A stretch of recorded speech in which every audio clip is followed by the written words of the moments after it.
Up to the top, Omega. It's a world of suplexes, Avalanche Dragon suplex. body slams, and larger-than-life characters that draws in fans from nearly every walk of life. And if, like Tony Khan, you count your formative years as the late 1980s and 1990s, chances are you know the names Hulk Hogan, Stone Cold Steve Austin, Mick Foley, and Sting. And Sting takes the big man down. One of my favorite wrestlers of all time is Sting. First thing I ever saw was the WWF, and then I became a bigger fan of WCW in the early 90s because it felt like a more real sport. Sting, who turned 63 later this year, is in the middle of a multi-year contract with All Elite Wrestling.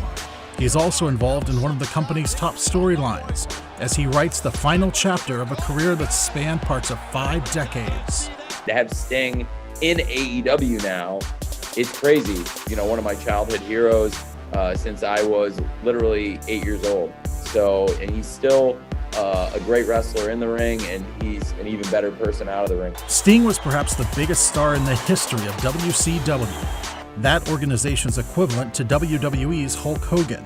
And every Saturday night at 6:05, professional wrestling fans would change the channel to the superstation TBS to find out which villain their face-painted hero would fend off. Khan is thrilled when discussing professional wrestling's return to TBS after 20 years. So to have Wednesday Night Dynamite now every week on, of course, TBS at 7 p.m. Central, it's huge. Khan grew up in Champaign, Illinois, and graduated from the University of Illinois. He says how AEW approaches professional wrestling is what differentiates it from WWE.